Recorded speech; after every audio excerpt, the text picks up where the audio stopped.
Dinosaurs, mammoths and Neanderthals are some of the celebrities in the history book of evolution.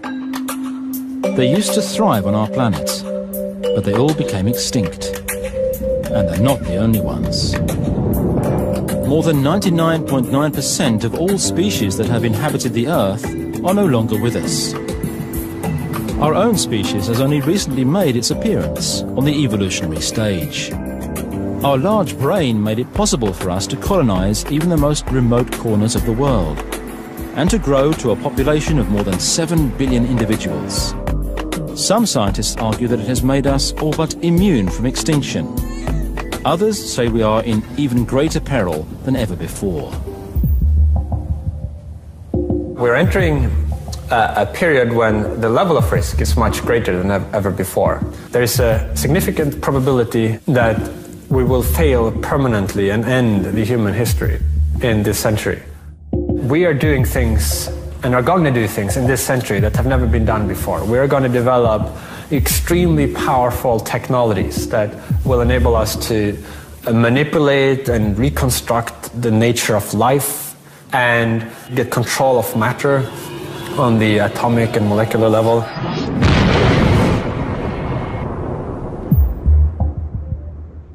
No one knows if humanity is at the beginning of its journey or approaching the end.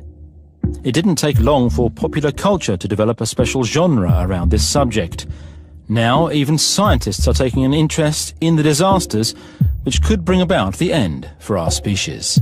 For most of human history, there really wasn't that much we could do about existential risks. But now we've reached a point where, through our science, we are able to understand some of the things that could threaten our existence.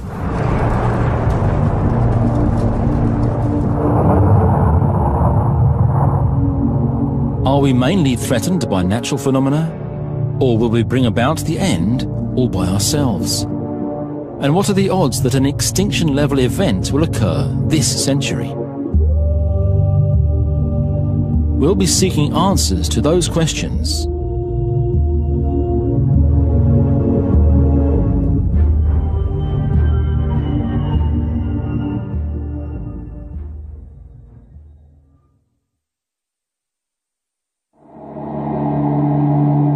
Our closest star, the Sun, is a prerequisite for life on Earth. Without it, there would be no plants, animals, or humans. But the powerful physical processes which occur inside stars can also extinguish life.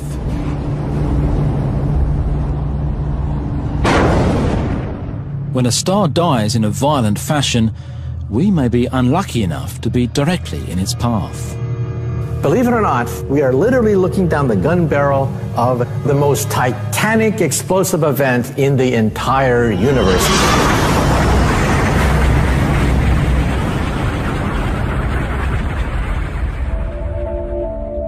On March 19th, 2008, instruments recorded a very distant stellar phenomenon that is unparalleled in the history of astronomy. The final phase during the life of a giant star. A supernova, powerful enough to produce a so-called gamma-ray burst. So here is a massive star. It collapses to form a black hole, and along the axis of rotation, energetic charged particles can go flying out at nearly the speed of light. They burst through the surface of the star, produce two oppositely directed jets, a gamma-ray burst. If a gamma-ray burst were to occur in our neighborhood, the consequences for us would be catastrophic. If that beam were to hit the Earth, first of all, it would wipe out our ozone layer, so that harmful radiation would go right to the surface of the Earth, and life itself would be endangered. One of at least 5 extinction-level events occurred on our planet 450 million years ago.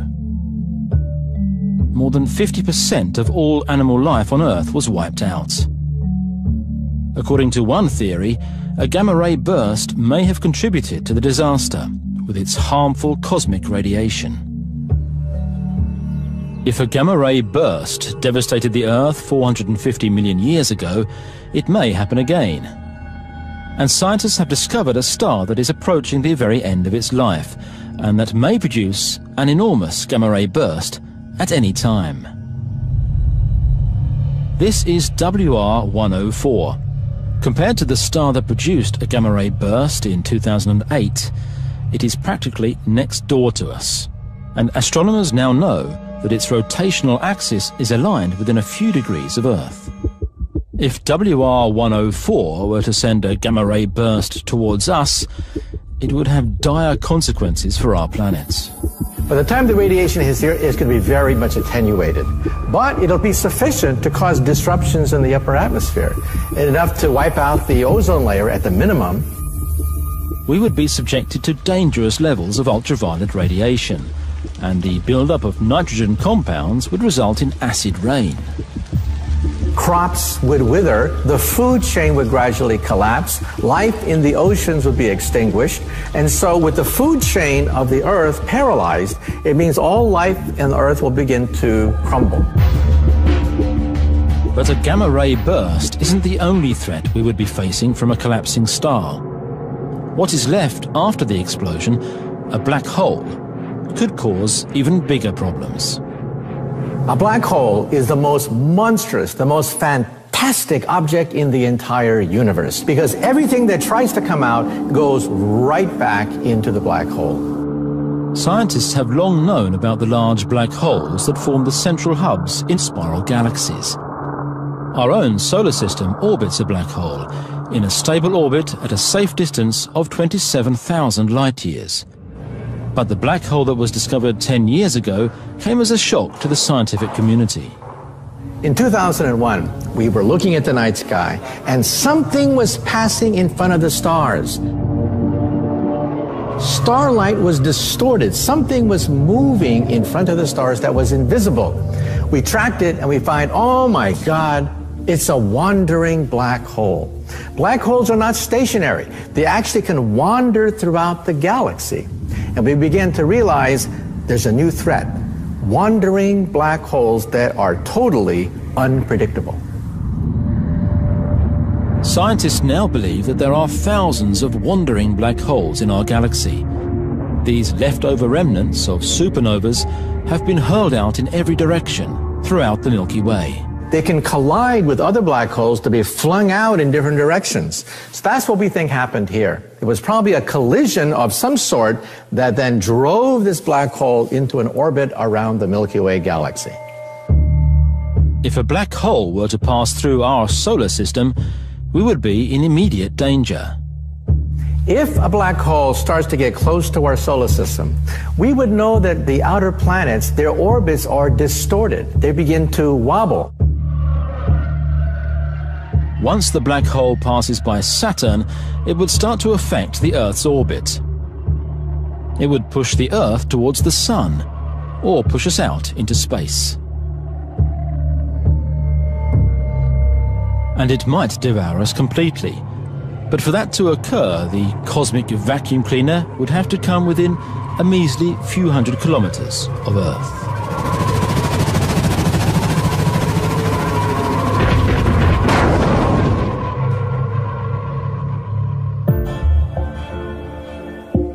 The odds of being hit by a gamma-ray burst this century are minimal, about 1 in 10 million. The odds of a close encounter with a black hole are even slimmer. This is one of the risks from nature. We know something about them, which is that they are very rare. It would be extremely unlikely if one of these blasts hit us within the next 100 years. That's why the threats from collapsing stars end up in the 10th and final spot on our list of annihilation scenarios.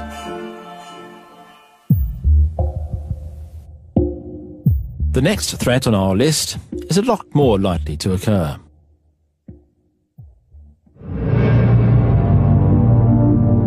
No one noticed as it came hurling towards us a few years ago, and no instruments caught it as it passed us by, at a distance less than a third of the way to the moon. It wasn't until 3 days after the close miss that the large asteroid 2002 MN was discovered. If its orbit had been just slightly different, it would have hit Earth with enough force to wipe out a city like, for example, Stockholm. There would have been no warning, and the results would have been devastating. End. Fini. Everybody in Stockholm is dead.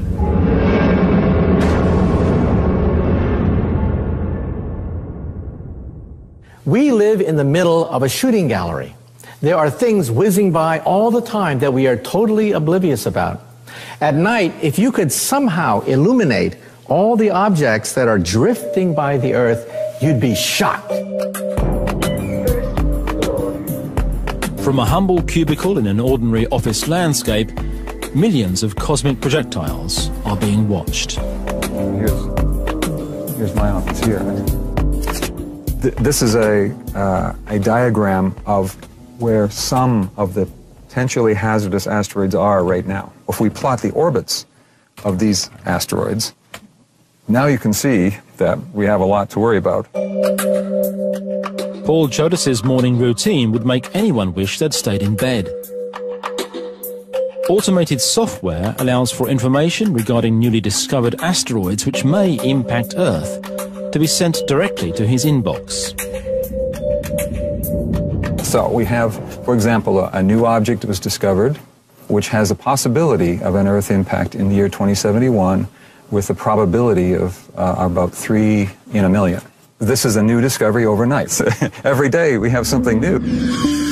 But an object the size of a high-rise building, like 2002 MN, would impact Earth without warning is unfortunately not an unlikely scenario. Half of the asteroids approaching us have the sun on their backs and are therefore impossible to detect in advance. And there are plenty of objects left to discover out there. Of the ones which cross the Earth's orbit and pose a potential threat to Earth, there are about 1 million of them. And of those, today we only know about 1% or less, in fact a fraction of 1%. The most serious known asteroid threat right now comes from Apophis. It's a mid-size asteroid with a diameter of 270 meters. It weighs 20 million tons and could eradicate not only Stockholm, but all of northern Europe, as it would release enough energy to match 65,000 Hiroshima bombs. Make a note in your calendar for Friday, April the 13th, 2029. That's when Apophis will pass by Earth at an altitude of only 29,000 kilometers, lower than some man-made satellites. There are several possible ways of deflecting an incoming asteroid. Given plenty of warning, the best course of action would be to use a so-called asteroid tugboat. You hover in front of it like a helicopter, okay, and you're pulling it toward you using gravity. You never touch it. If you want to slow it down, you hover behind it. And you stay the same, you stay close to it, but behind it, and you're slowing it down. And you either speed it up or slow it down to deflect it whichever direction you want it to go. Rusty Schweikert used to be an astronaut in NASA's Apollo program. He now spends his time trying to bring about a global strategy to deal with the threat from above. You may think in Sweden that the European Space Agency or NASA in the United States has a responsibility to protect the Earth from asteroid impacts. You're wrong. We have not made the necessary testing, and we haven't even done the analytic job that we should, because nobody has responsibility. But an asteroid the size of Apophis would not endanger humanity as a whole. They're going to wipe out a city or a region or a state or something of that kind. But when they get up to 2 kilometers or so in diameter, now you're talking about a global disaster. Astronomers have discovered more than 800 asteroids close to Earth, which are more than a kilometer in size. Once you reach 3 kilometers in diameter, it really becomes a very serious global event where there is a possibility that humanity could succumb. If you go up to 10 kilometers, then it might be more likely than not that humanity would die. The asteroid that wiped out 75% of all life on Earth 65 million years ago, including the dinosaurs, was about 10 kilometers in size. The explosion set the stage for small mammals, from which we humans would later evolve. But we can't know if we would be among the minority of species which would survive the next huge impact. You would have, obviously, an immense shock during the actual impact, but with a large asteroid strike, it could inject a lot of soot and aerosols into the atmosphere, which would block out the sunlight, and you could get a long period of darkness and below freezing temperatures around the globe. And it's probably through these climatic effects in the aftermath that the last human survivors would perish. Well, there's a good one today, JU-39. Okay, check it out. In all probability, none of the larger asteroids will be on a collision course with Earth in the immediate future. The real threat to humanity comes from another direction. The real danger is not asteroids so much, because we track them. They go around the sun in very periodic orbits. The danger is comets.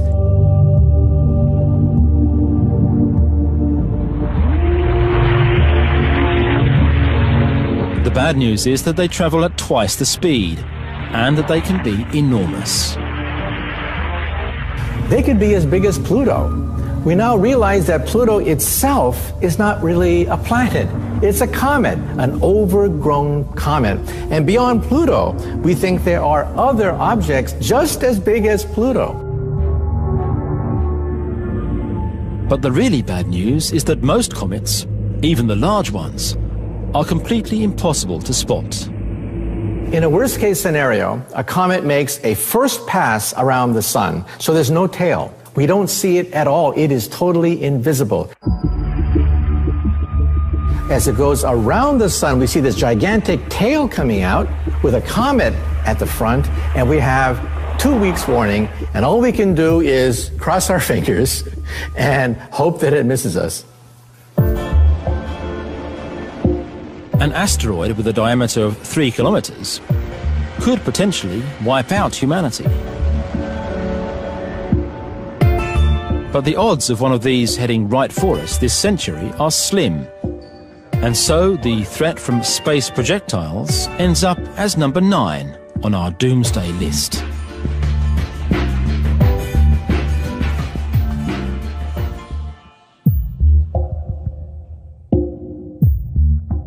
The next threat on our list is twice as likely to occur.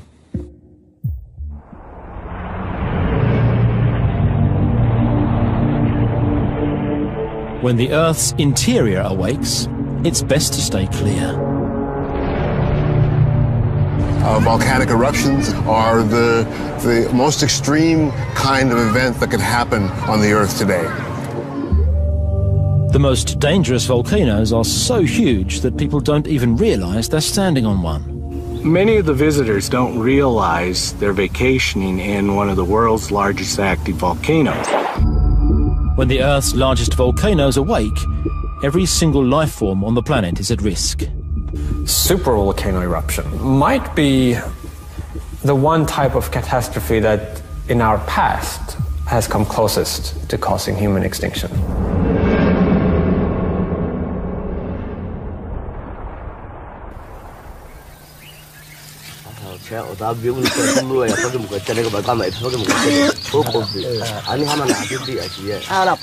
Times were hard for the people who inhabited the Earth 75,000 years ago. One of the Earth's recurring cold periods had begun. The temperature was dropping, and things were about to take a turn for the worse. On the other side of the world, on the island of Sumatra, an enormous volcanic eruption occurred. The volcano, called Toba, pumped out several thousand cubic kilometers of magma and sulfurous gas into the atmosphere. Our ancestors in East Africa would have seen the sky growing darker. You would have seen the sun much, much dimmer. The sky would be almost overcast. Global temperatures dropped. It would have been freezing temperatures at the equator. Scientists believe that the volcanic winter caused by Toba's eruption lasted more than 5 years, and that it almost led to a total disaster for humanity. We know that from modern genetic studies of human beings that we went through a population narrowing about 75,000 years ago, about the time when the Toba eruption happened. We reduced the numbers to maybe a few thousand individuals. It's been described as humanity's most critical hour. Really, the human species then was teetering on the brink of extinction. So according to the Toba catastrophe theory, this immense supervolcano was responsible for virtually, almost causing the extinction of the human species. And eruptions of this magnitude are not just things of the past. For volcanoes, especially supervolcanoes, it's not a question of if there's going to be another eruption, it's just a question of when the eruption will be. The main candidate for the next super eruption is actually also one of the world's most visited tourist spots.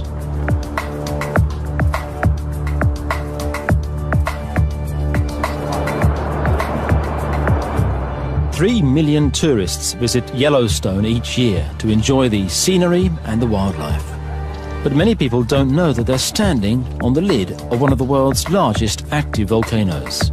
Most people, when they think of volcanoes, they think of something blowing up and then it ejects material to the sides and it tends to form a steep sided conical hill. A caldera is where so much material is ejected, 1,000 cubic kilometers, such that the ground subsides into a large depression. Yellowstone's caldera is enormous, 40 kilometers wide and 80 kilometers long. And 2 kilometers down is a gigantic magma chamber, pushing up from below like an enormous pressure cooker that will explode at some point in the future. Will there be future eruptions in Yellowstone? Definitely. There is no doubt about that. Now, do we have earthquake swarms? Absolutely. Do we have ground deformation? Absolutely. Why is that not indicating a potential eruption? Because they're all in different areas. So they're not caused by this movement of molten rock in one area. Yellowstone is a supervolcano which, historically, has awoken with eerie regularity. It has a cycle of super eruptions which is fairly regular, about once every 600,000 years. The last one was a little more than 600,000 years ago. So you might say, in a sense, according to the past behavior of the volcano, that we're overdue for a volcanic eruption. When it's time for Yellowstone to erupt, cracks in the ground will open up and lava will be spewed out. First in one spot, then in several. Eventually, a ring of cracks will cause the lid to collapse and the magma chamber will explode upwards.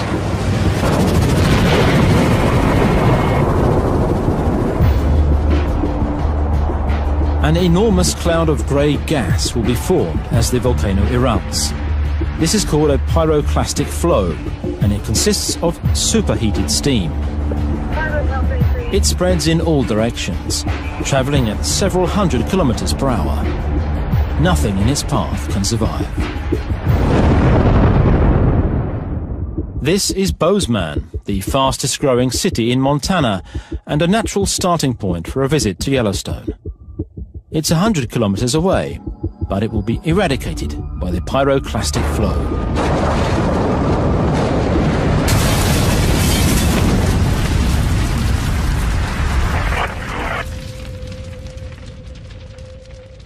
Smaller particles in the doomsday cloud will reach an altitude of 25,000 meters and spread across the entire atmosphere.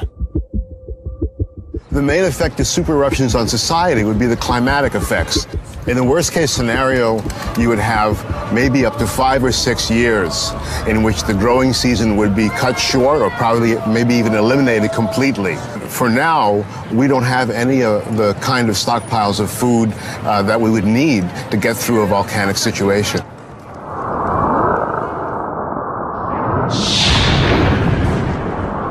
An incoming asteroid might be deflected, and diplomacy can avert a full-scale nuclear war. But there's no stopping a supervolcano. The odds of a supervolcano erupting in our lifetime are slim, maybe just 0.1 or 0.2%. And hopefully, enough of us will survive to restart civilization. But historically, supervolcanic eruptions have occurred more than twice as often as large asteroid or comet impacts. And so the threat from volcanoes ranks higher than that from space projectiles, at number 8 on our list.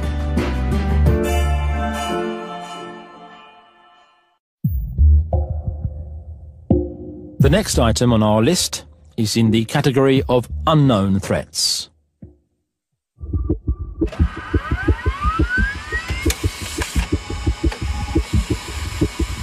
It was recorded just before midnight, one night in August 1977. A signal that caused the instruments at Ohio State University's radio telescope to spike. The signal came from a spot in the sky just east of the star constellation known as Sagittarius, 220 light-years away. The signal was so clear that the operator made what has become a famous notation on the computer printout.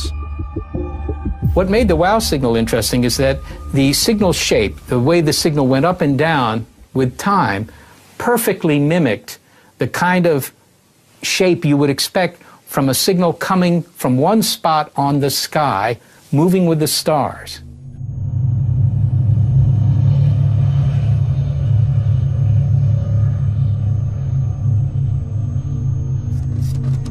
During the search for extraterrestrial intelligent life, the wow signal is the only signal that cannot be explained as a natural cosmic phenomenon, or the result of human activity.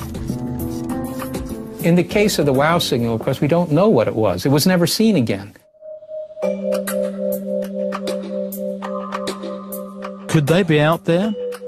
Advanced creatures that have been portrayed in books and movies? At times they've come in peace, but for the most part, their plans have been much more sinister.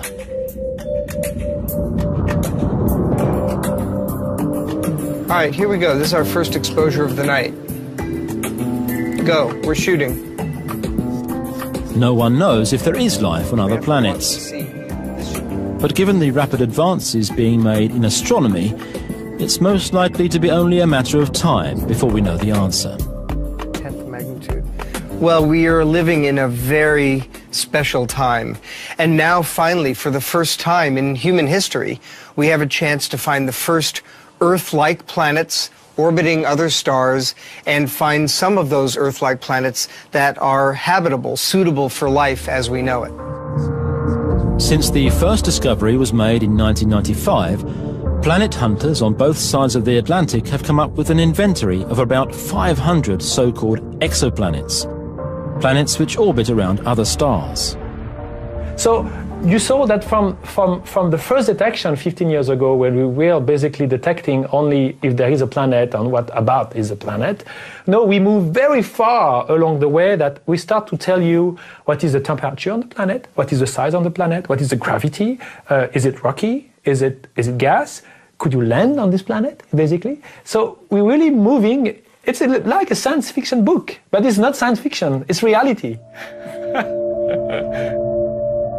This is the first star that was found to have planets which could sustain life. Gliese is a solar system just 20 light-years away, and like our solar system, it contains several planets.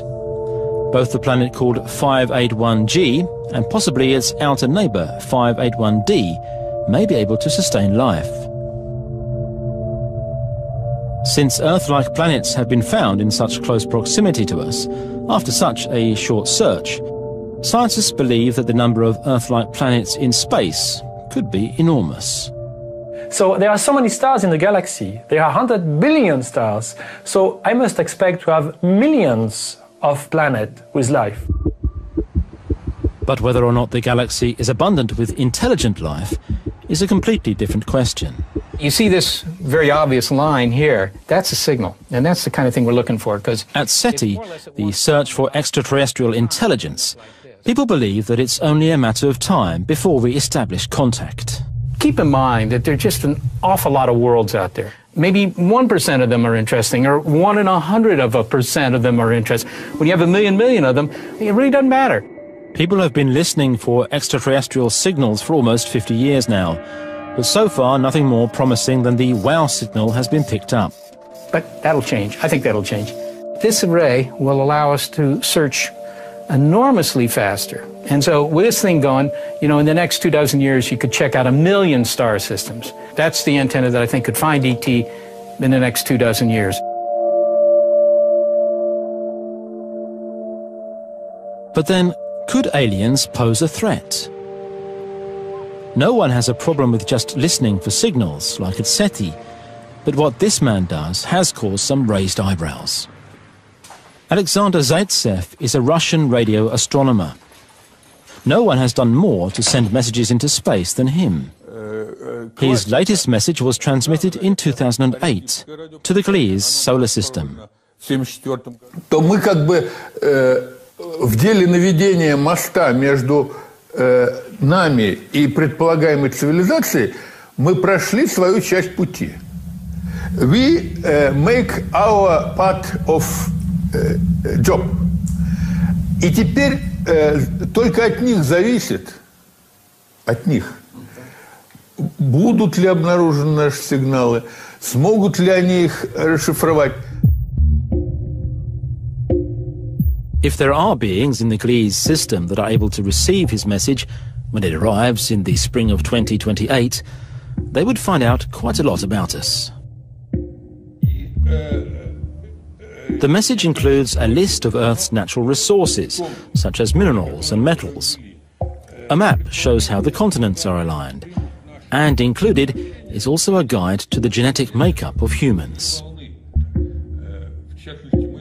There are conferences that have been organized about this. The reason that we consider them is because it's a highly emotional subject.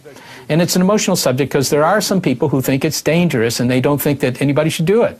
And some people will object to say, yeah, sure, there's all this, you know, our television and so forth has been going into space, but that's a pretty weak signal. What we should try to avoid is any deliberate broadcast that would make a very much stronger signal going in the direction of some particular star system. Alexander Zaitsev shrugs off the criticism.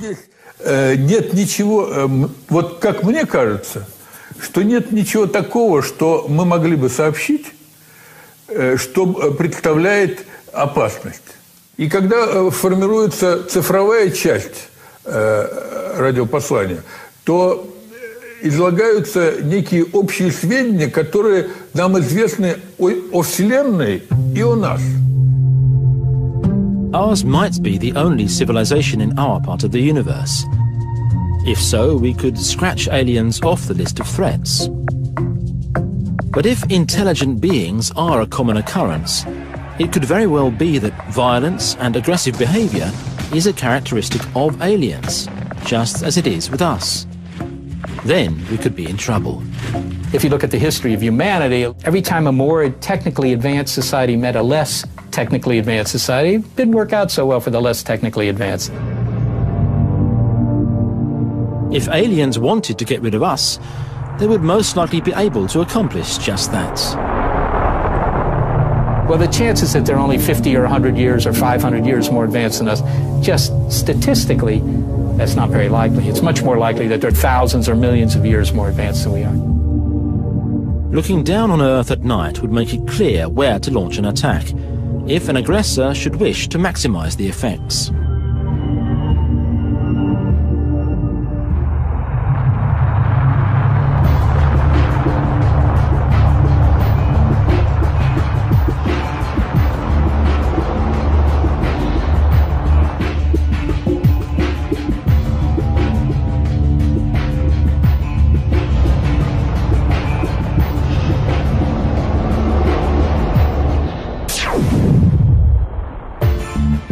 Since we most likely wouldn't survive an encounter with aggressive aliens, this threat ranks as number 7 on our doomsday list.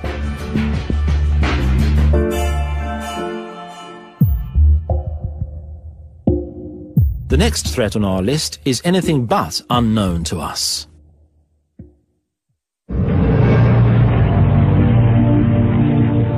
In many ways, these are the most successful entities on Earth: bacteria, parasites, and viruses. Every single animal or plant has its own virus strains. The host animal can often coexist peacefully with its inner companions, but not always. Among the global catastrophic risks, natural pandemics is up at or very near the top. They have killed us in large numbers throughout history, and they will do so again.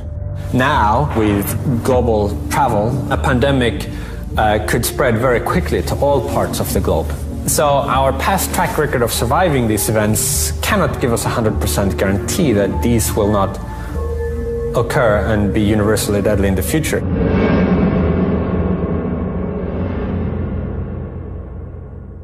The people of San Francisco celebrate.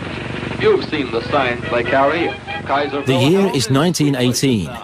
People all over the world celebrate the end of World War I, like here on Market Street in San Francisco. A 4-year-long war is finally over. But as the war is ending, the real enemy appears. A lot more deadly than artillery shells or poison gas. Looking closely at the celebration, you notice that people are wearing face masks. An influenza pandemic called the Spanish flu is spreading like wildfire.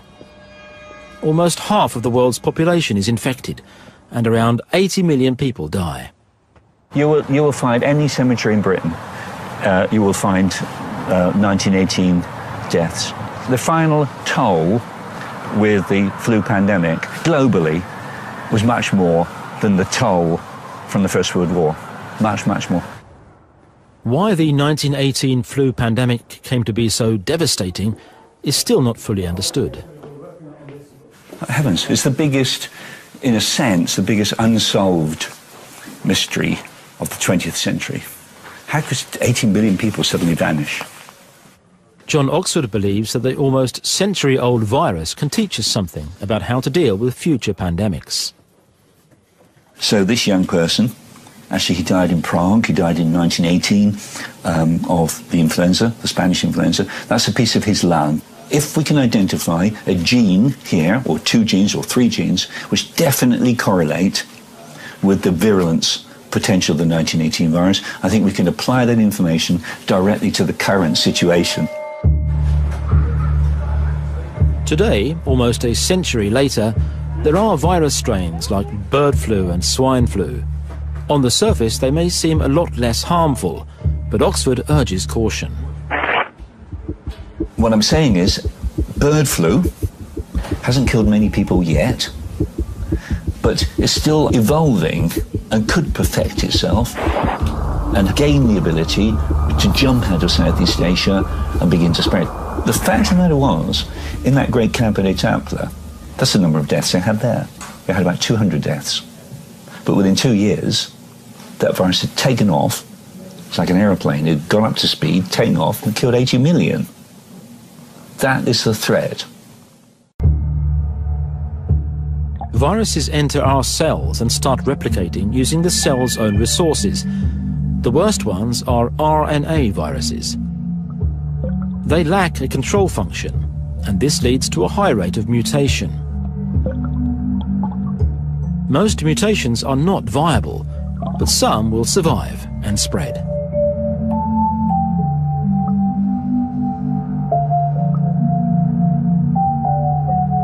It's like Darwin. That's the situation. You know, the survival of the fittest. And this virus makes sure, by throwing off all these mutants, that there will be one mutant that is the big boy on the block. It is the most fit virus, and it's that one which will take off. Things get worse when an RNA virus from another host animal infects us. Different virus strains can combine, and the result will be virus strains that the body's immune system is completely unfamiliar with. The HIV virus made its way to humans from monkeys a century ago. SARS and Ebola originated in bats. A virus that makes the leap from animals to humans is called a zoonosis, and virus hunters like Nathan Wolfe keep discovering new ones.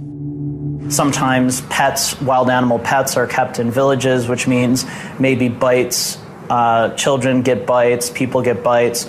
When you hunt and butcher animals, you actually are going to have a tremendous amount of potential for contact with the full range of blood and body fluids that potentially could harbor these infectious diseases.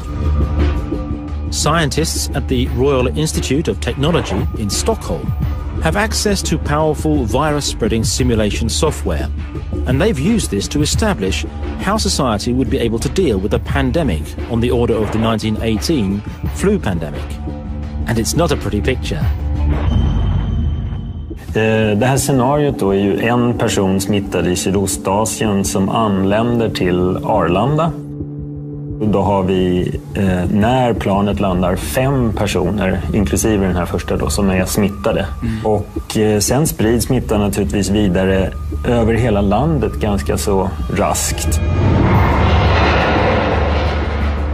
The virus spreads in homes and workplaces, but mostly where people gather in large crowds. To develop and distribute a vaccine in time is impossible. Det börjar hända riktigt stora saker efter ungefär 2 månader. Så i vecka 8 har vi knappt 100 000 och i vecka 9 300 000. Och sen stiger det väldigt snabbt tills i princip hela populationen är berörd av det här. Antingen smittad eller avlidna. The simulation provides a scary picture. Almost 7 million Swedes are infected and 500,000 people die. On a global scale, 70% of the world's population would become infected, and 1 billion people would die. But could we get virus strains which have the potential to cause even more death and devastation, or even threaten our very existence?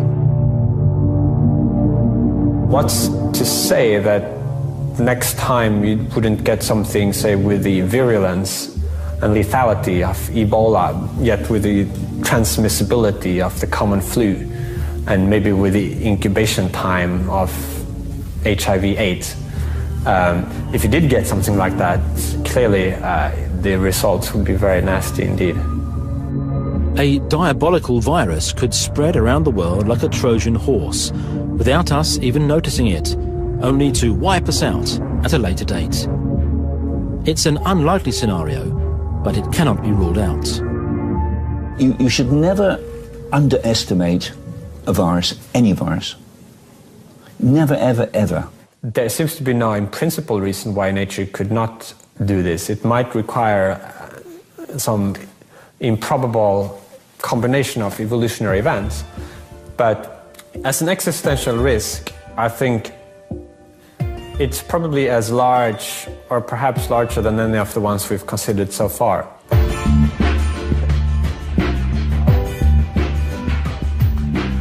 The threat from microorganisms ranks as number 6 on our list.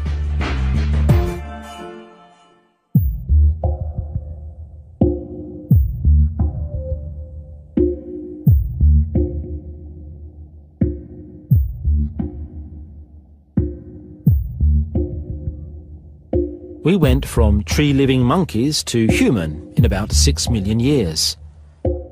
Our path to this point has been lined by disasters and death.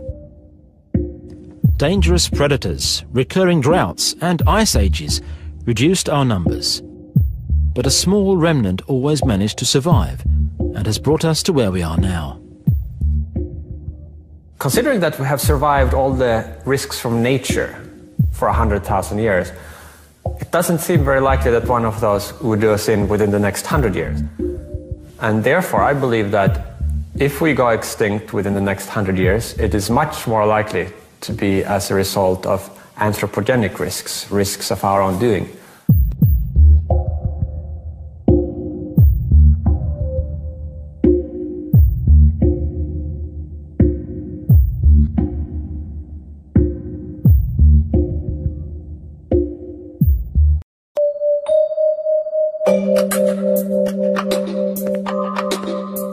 There are plenty of existential threats facing humanity. Some are not at all unlikely, but they may just reduce our numbers. Other threatening scenarios are less likely to occur, but may have the potential to wipe out humanity in its entirety. On our top 10 list of disasters which may wipe out humanity this century, threats from nature occupy spots 10 through 6.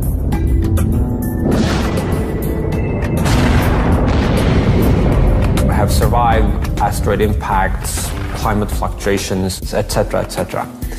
It doesn't seem very likely that one of those would do us in within the next 100 years. And therefore, I believe that if we go extinct within the next 100 years, it is much more likely to be as a result of anthropogenic risks, risks of our own doing.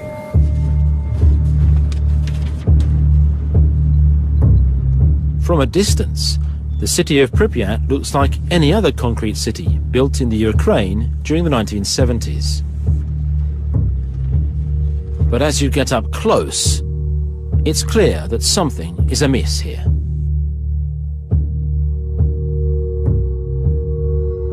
Not that long ago, tens of thousands of people lived here, but it was turned into a ghost city by a catastrophe caused by man. So now we're pretty close to reactor unit number 4. We'll make stop on The technicians at the nuclear power plant in Chernobyl did not wish to cause a disaster. They were simply experimenting to find out what would happen if they ran the power plant's turbines without an external power supply. The meltdown at Chernobyl on April 26, 1986, released high levels of radiation, rendering the area uninhabitable for centuries to come.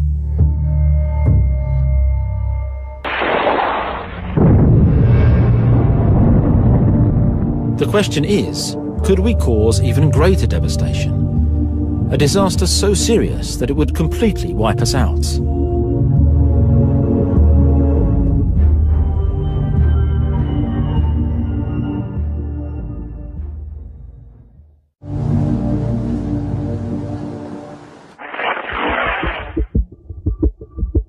Three weeks before the atomic bomb was dropped on Hiroshima, the first nuclear weapons test ever was conducted in the desert in New Mexico. The so-called Trinity test on July the 16th, 1945, had caused a certain level of anxiety beforehand. As early as 1942, physicist Edward Teller argued that an atomic bomb could, in theory, start a chain reaction which would ignite the entire world's atmosphere. It's a little nuclear reaction happening in the bomb, but maybe all the atoms in the atmosphere could also sort of be dragged into this chain reaction. And the concern was taken seriously enough that there was actually a report commissioned, and some physicists were set at the task of calculating whether this would happen. Scientists now know what it would take for Teller's doomsday scenario to become a reality. But at the time of the Trinity test, the physical effects had not been fully explored. In spite of this, the test was carried out.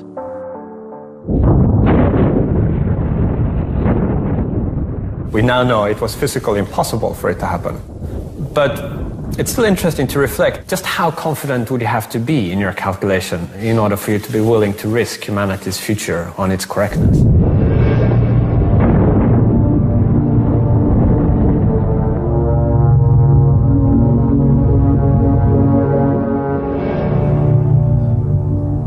Today, scientists are conducting other kinds of physics experiments.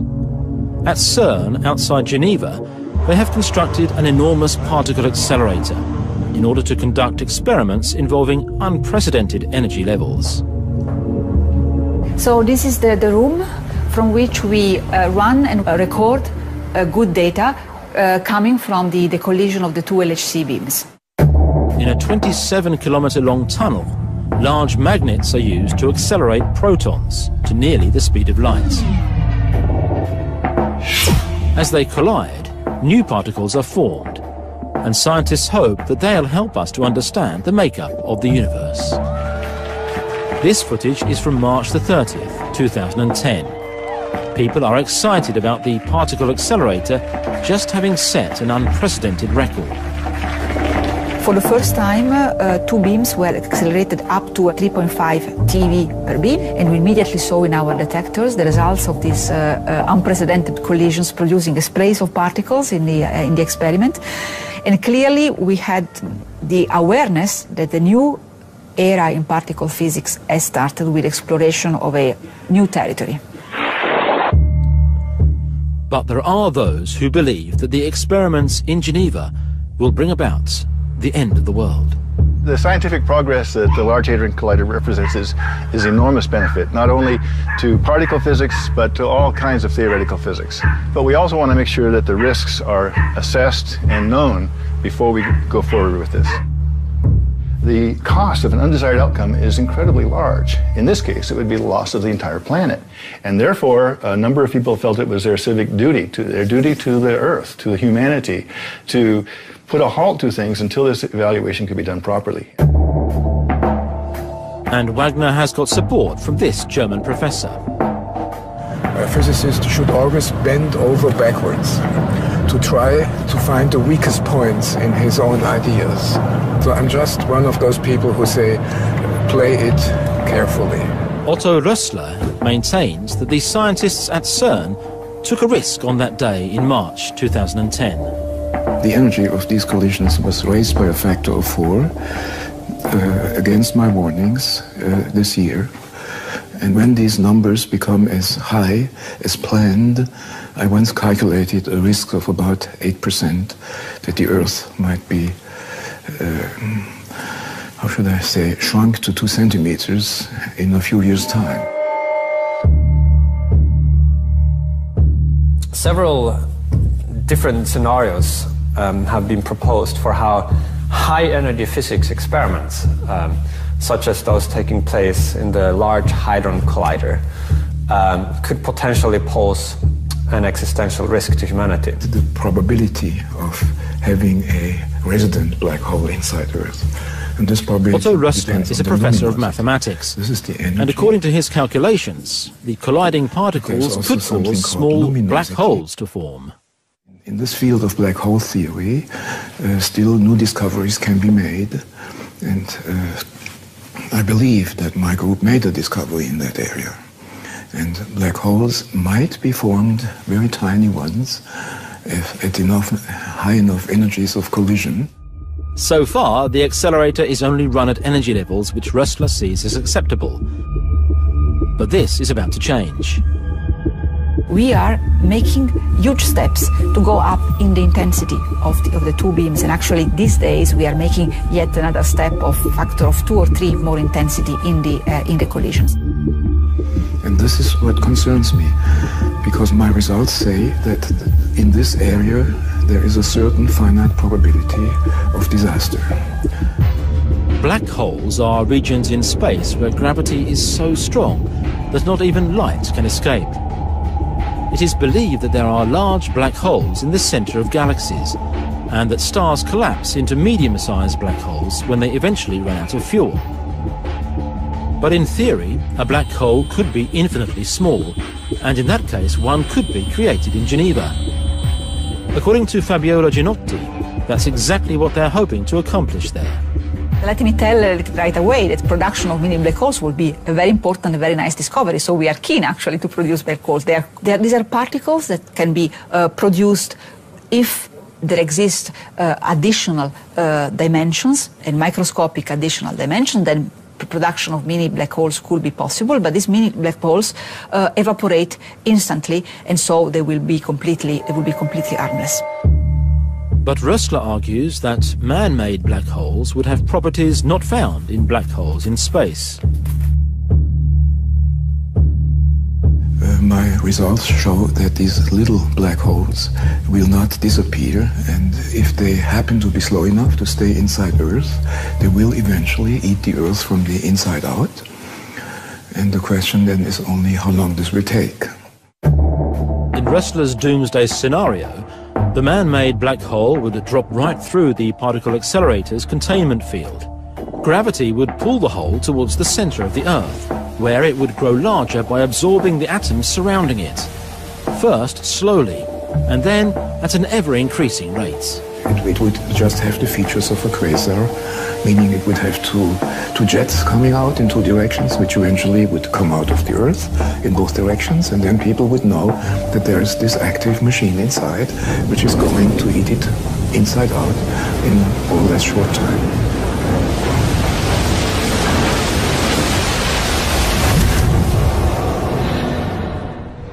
The people at CERN acknowledge that man-made black holes may behave in ways which are difficult to predict, but they don't believe that we are at risk. You're right, we don't know what the outcome will be, but the fact that this experiment, which we do at the LHC, nature has been doing that for 4.5 billion years, means that whatever is produced, which we do not know, is not dangerous for us.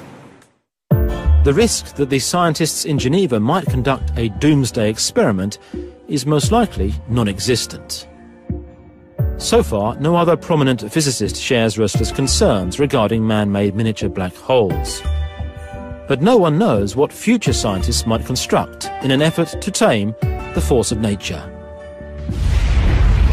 On our top 10 list of existential threats, dangerous physics experiments occupy the number 5 spot.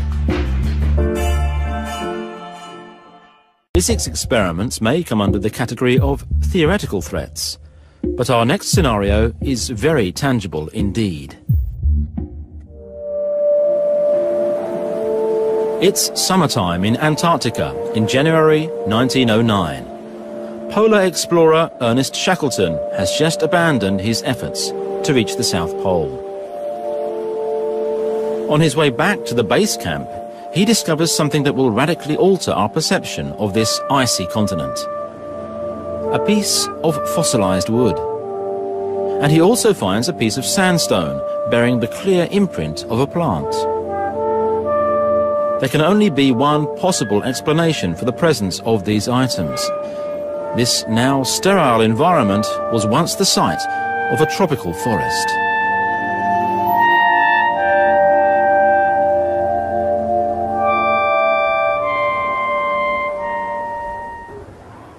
The climate of the Earth varies over time, a fact not well understood in Shackleton's time, but something we now know to be a fact. At times, the Earth's surface has become entirely frozen, and there have been warm periods, for example, the one known as the Paleocene-Eocene thermal maximum. Biological diversity was reduced in the heat around the equator, and life made its way towards the polar regions.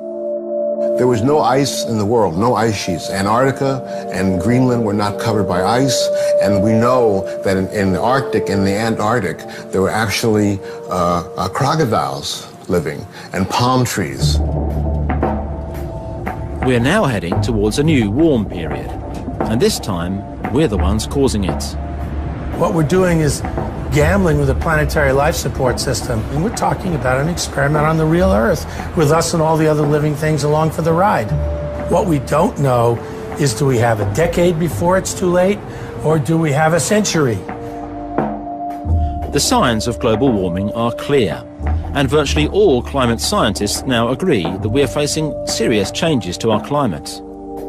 I wouldn't rule out right now that the melting that you can already see on Greenland has already created an irreversible situation that we won't even know is an irreversible situation for 25 to 50 more years. And then once it starts, you can't stop it. And that's what we call a tipping point. Scientists know that we may experience a sharp rise in temperature based on their studies of prehistoric times. Around the time when Shackleton's finds were deposited, 55 million years ago, something happened which led to a sharp rise in global temperatures. There was a warming which took place relatively rapidly, as rapidly perhaps as the warming that we're causing now by putting more CO2 into the atmosphere. We associate the greenhouse effect with the tiny molecule called carbon dioxide, but there are even more powerful greenhouse gases. Methane is 20 times more powerful as a greenhouse gas, and it's believed that a sudden rise in the level of methane in the atmosphere set the stage for the warming 55 million years ago. Climate scientists fear that we'll reach a tipping point where the dormant methane is brought back to life.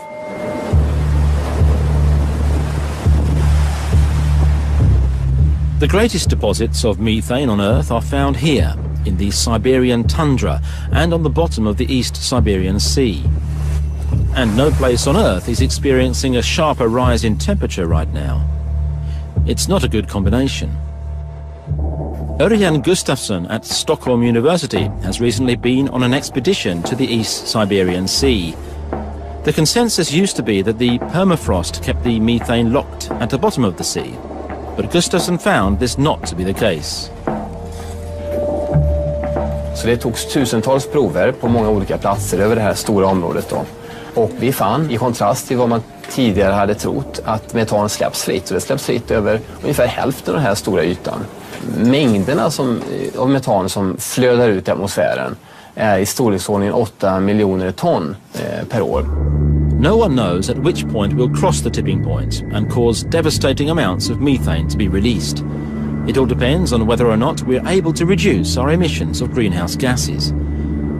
Prior to the industrialization of 150 years ago, the level of carbon dioxide in the atmosphere was 270 parts per million. Today it's 390.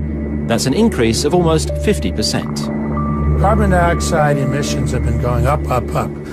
If we continue on this fast track that we're on, we're probably heading up toward 800 to 1,000 ppm at the end of the century, which I would not hesitate to consider very likely to be a catastrophic scenario.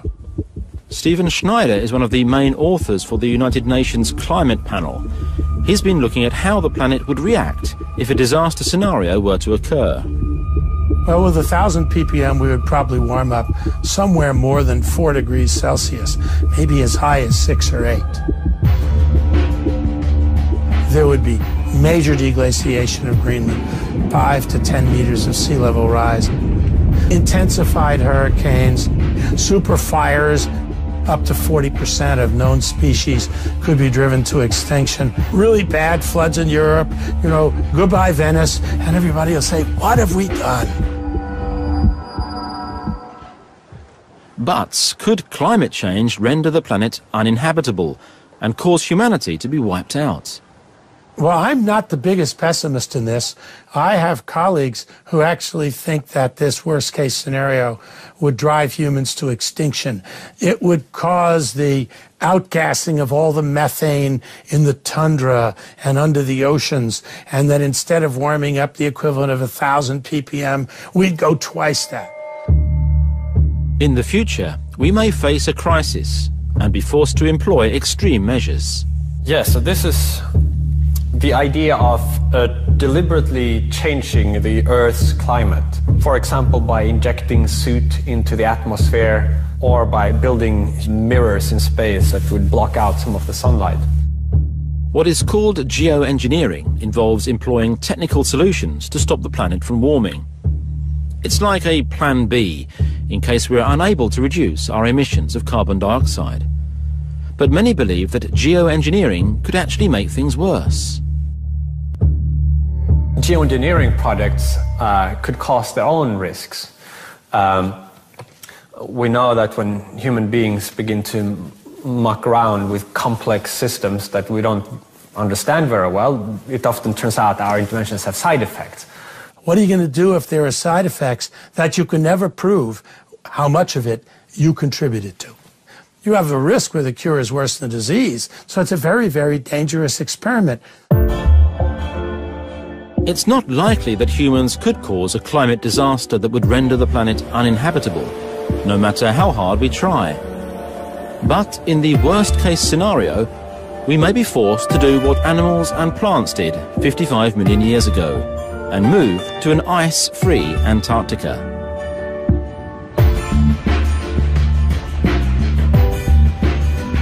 I would say that this is probably a larger risk than any of the ones we have previously considered here.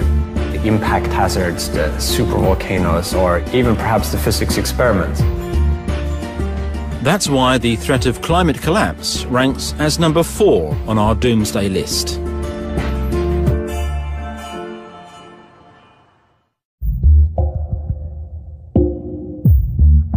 No threat has been more tangible in recent times than this next one.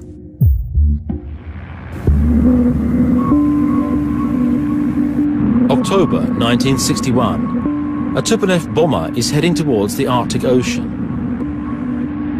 Major Andrei Donotsev is in charge of a weapons test, the magnitude of which the world has never seen, before or since.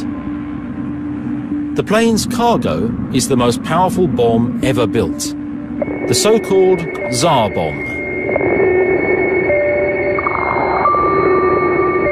It has a yield of 50 megatons and is more than 3,000 times as powerful as the Hiroshima bomb.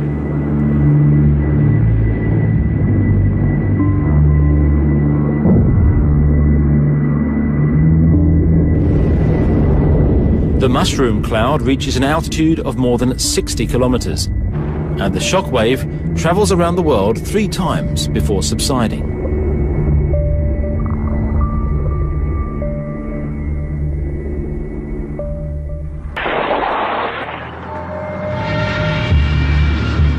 The Tsar bomb was dropped during the height of the Cold War, 6 months after the Bay of Pigs invasion and 1 year before the Cuban Missile Crisis.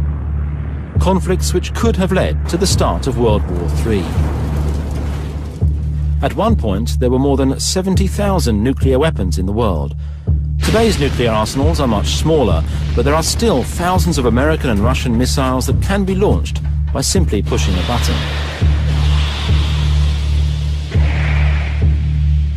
This dot represents the total explosive power of all the bombs used during World War II. 2 to 3 megatons explosive power, during which 50 million people died. The rest is the equivalent explosive power of the current nuclear arsenal. One would think that the explosive force and the deadly levels of radiation would pose the greatest threats in the event of a nuclear war. But the most serious consequences for humanity would be caused by something else. A nuclear bomb is like bringing a piece of the sun to the earth for a fraction of a second. It's so bright that it's like a match. It will light on fire anything around within 10 kilometers or so.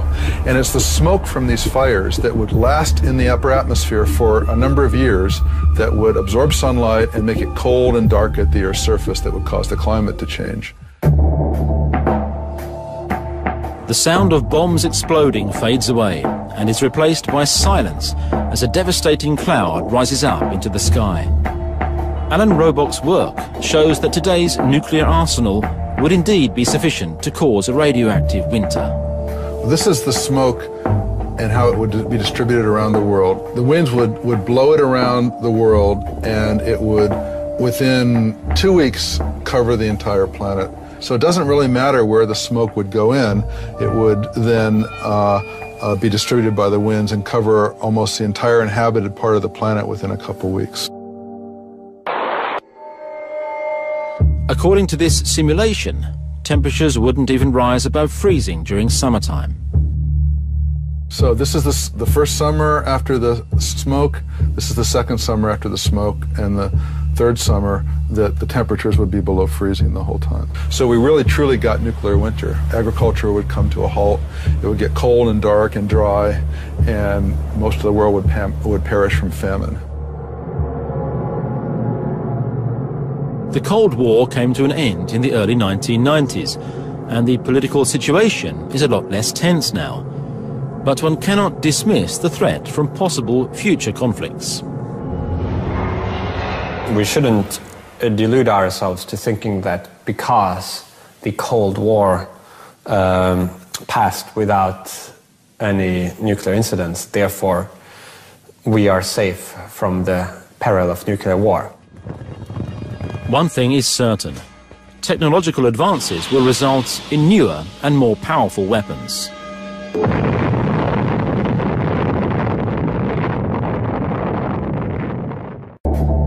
Future weapons may employ science that we cannot even see. Nanotechnology is about manipulating matter on an atomic and molecular scale. Working at the nano level enables us to make things stronger, more durable and more flexible. And it can also make it easier to fight diseases and environmental problems. Basically, it's a very, very powerful technology once it's developed, which could be used to do a lot of good or a lot of evil. Nanotechnology has a darker side. There's already been talk about creating nano-weapons. There are many, many foreseeable weapon systems.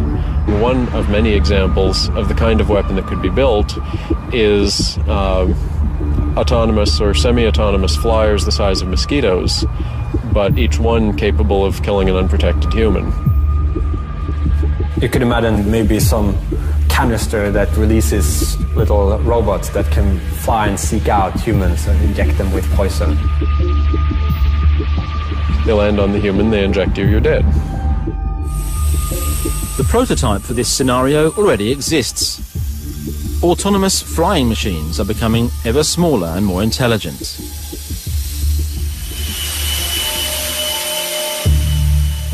And it's possible to envision an even more frightening scenario. You could imagine microscopic bacteria-like nanotechnological machines that would be capable of harvesting resources from the natural environment and that could proliferate uncontrollably. An armada of bacteria-sized machines could devastate enemy territory by consuming everything in their way. This is still far beyond the bounds of current science, but cannot be completely ruled out. This, I think, is one of the major existential risks. It's zero right now, in the sense that we don't currently have the kind of nanotech weapons that could pose a threat to humanity. This is a future existential risk. Are we going to build a weapon system that collectively could destroy the world, as our nuclear arsenal could?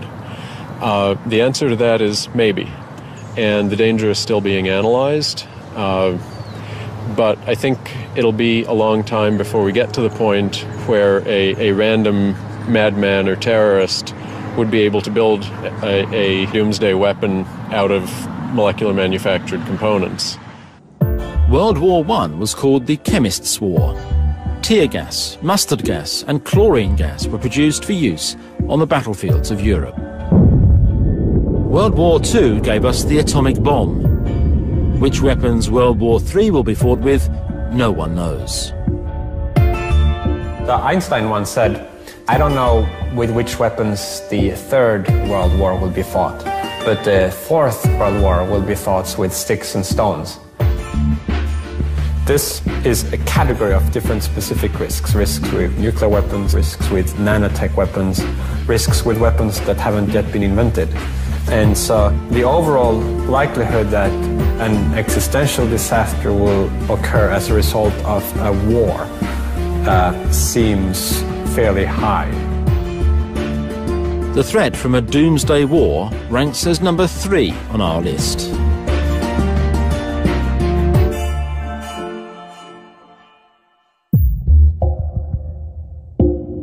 In spot number 2, we find a threat that still belongs in the category of science fiction.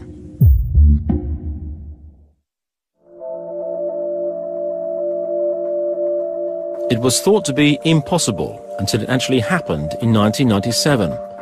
A computer defeats the reigning world chess champion. Ja, det absolut mest uppmärksammade och omskrivna partiet i datorschackhistorien så är det det andra partiet mellan Kasparov och Deep Blue 4 maj 1997 i New York. Inget annat parti har varit i närheten. The supercomputer Deep Blue makes a move that catches Garry Kasparov completely off guard. Kasparov sets a trap, certain that the computer will fall for it. But the computer doesn't behave like those he's played against before.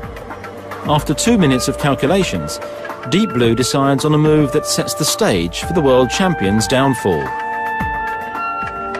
Move 37 is completely unexpected, And later, Kasparov could only state that the machine seemed to have displayed human intelligence.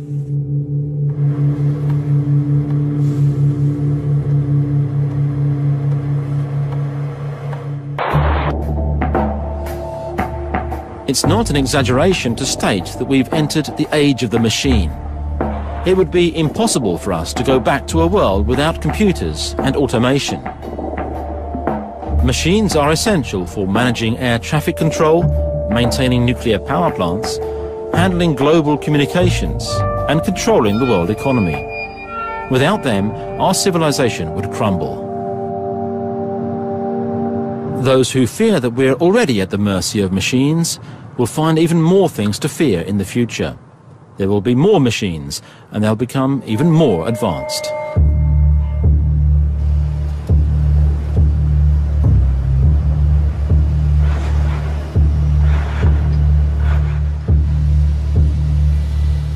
PR2 can open a door, can plug itself in, can grab a drink out of a fridge and fold towel. We have it doing a whole variety of different things. Willow Garage in Silicon Valley develops tomorrow's household appliances. Here they are certain that robots will become just as common as dishwashers or computers are today. This is the room where we do all the assembly. We build all the robots. We think they can improve people's productivity. I think they can improve people's quality of life. I think you'll see them in your house. You'll see them at work. A dishwasher is an excellent dishwashing robot. It's just not general purpose. If you could have that be a general purpose robot that could wash the dishes and could put them in the cupboard and could take them down off the shelf, all of a sudden that has a lot more value to somebody. But could machines become sufficiently advanced and be given enough control so that they might become a threat to us? Could they turn on us, like we've seen in science fiction? Today's robots are still childlike. They've barely learned how to walk. But we can guess what the future will bring. It's not hard to imagine that robots could handle weapons, and not just drinks and footballs. The military has long had unmanned aerial vehicles. Now ground robots are appearing on the battlefield. Military robots are becoming so common that conferences are organized to discuss the ethical problems resulting from using robots in times of war.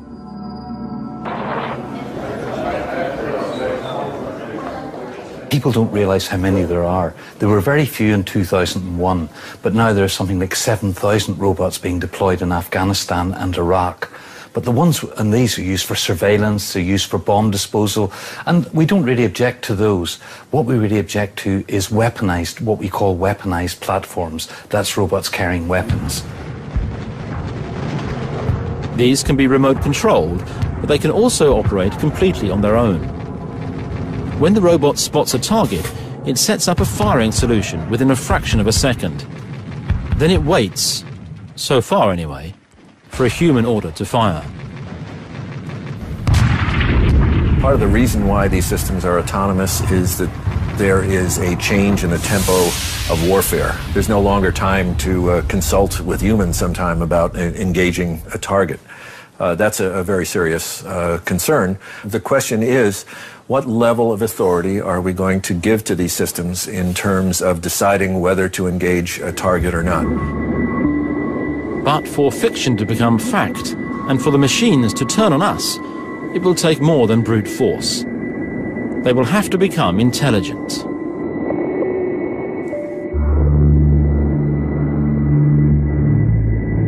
The scientific community is split on the issue of the possibility of creating artificial intelligence, or AI.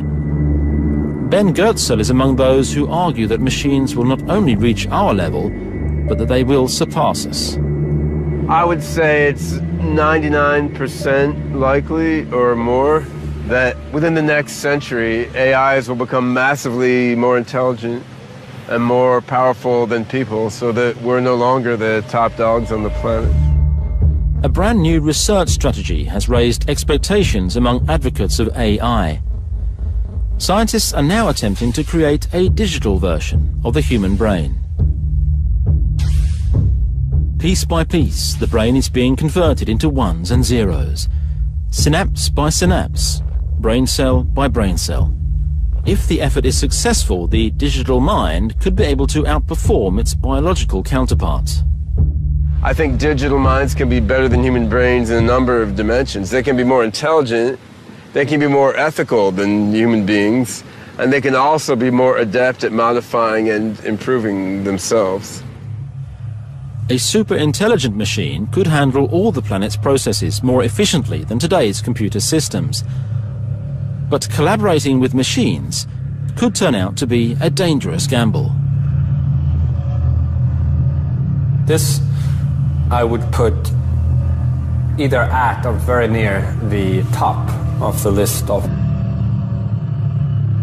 We can't rule out completely a scenario where we create AIs with goals that seem good to us, but later turn out to have been the wrong goal. This might seem weird. It seems perhaps like pure science fiction. But a superintelligence would be able to very, very quickly develop all kinds of very powerful technologies that it could use to implement its will, whatever it be. There's a chance that a digital mind could turn on us, and we can't be sure that we'll be able to put a stop to it in time. So you might think, well, if it starts doing harmful things, you can just pull the plug on the superintelligence. Now, this is an action that the superintelligence could anticipate that we might take. So it will view the scenario in which the plug is pulled as a complete failure to realize its goals, and therefore take actions to prevent this from occurring. Maybe by hacking its way out to the internet so it can make backup copies of itself all over the place. Maybe by taking control of some robotic manipulators, and it could then use that to take power. If we object, the artificial intelligence could employ the robots of the future to keep our hands away from the off switch. And if we take up arms, well, then it might decide it would be simpler to rid itself of these biological troublemakers.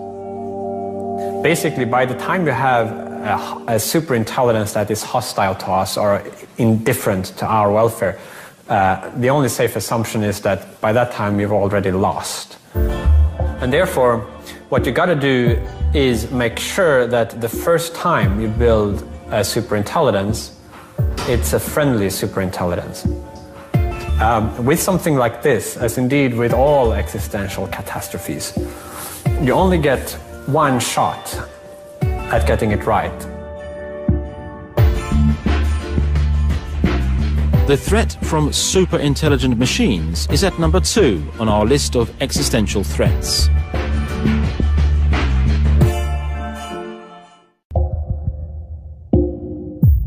We've reached the number 1 spot on our list of doomsday scenarios.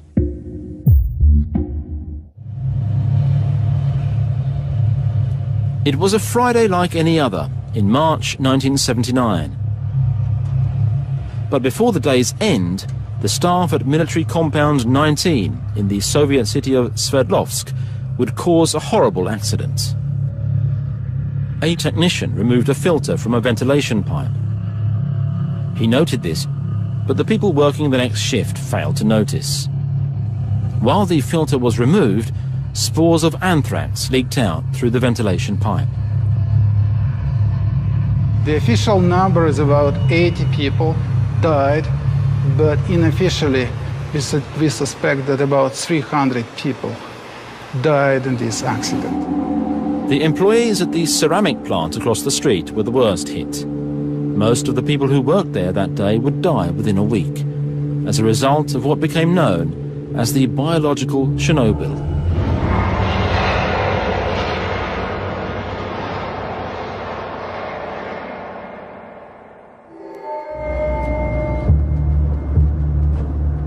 The superpowers of the Cold War have officially dismantled their biological weapon programs, but the ability to produce deadly microorganisms has not disappeared. The Soviet Union produced hundreds of tons, you won't believe me, the hundreds of tons of biological weapons, enough to kill the whole population of Earth. Based on this historical example, we can project that the country with relatively moderate resources could produce a large amount of biological weapons. By manipulating the genetic code, it's now possible to create new life forms.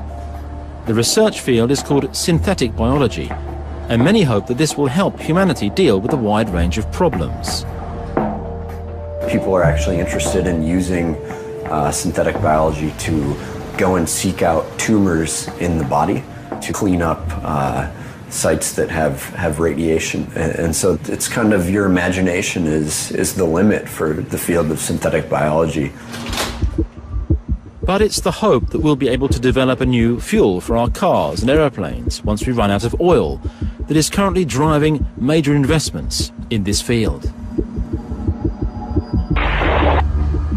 This grass will be genetically modified so that it will grow faster and taller. Then a superbacteria will be created that can convert the grass into biofuel. So the goal is really to be able to cut and paste genes from any organism to make a renewable fuel. The powerful potential of this technology has also led to a good deal of concern. There are a lot of risks. You can't be 100% sure that we aren't going to release accidentally a microbe that we've genetically modified into the environment. And so there are also efforts to engineer in automatic death circuits so that these microbes essentially kill themselves if they're released into the environment. But what most fear isn't that disaster will strike by accident. The potential for deliberate destruction is even greater. These two men caused a heated discussion about research ethics when they used synthetic biology to produce a dangerous virus. Eckhard Wimmer and Geronimo Cello downloaded the genetic makeup of the polio virus from the internet and acquired the DNA sequences by mail order. Using standard university lab equipment, they were able to bring the polio virus back to life. It became suddenly very clear that if you can do this with a small virus like poliovirus, you may be able to do it one day with smallpox virus. Their intent was not to spread the polio virus. They just wanted to demonstrate that it could easily be created. People were shocked. It was of great concern to the public that it would be misused. With the growing technological powers, particularly DNA synthesis machines and other techniques, we are right now going down a path where these kinds of capabilities will become available to anybody who wants to buy them for, a few $1,000 secondhand on eBay. So 10 years, 15 years, 20 years from now, unless something is done to stop this, anybody could be able to print out their own version of the smallpox virus or Ebola virus. In the 21st century, synthetic biology appears to be the greatest threat to mankind, and it is at the top of our doomsday list.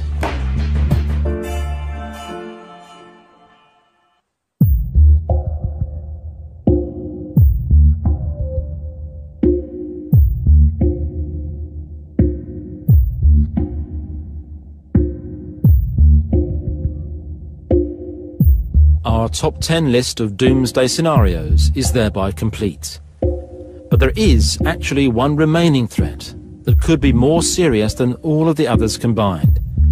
There is an 11th card in the deck. Pripyat gives us the chance to observe one possible future. It shows us what a world without humans might look like. Whether mankind's journey will be long or short could depend on our ability to survive this century. If we make it through, from that point on, the risk of human extinction and existential catastrophe might decline, and the lifespan for the human species at that point might become extremely long, and the future of humanity could be far, far greater than our past.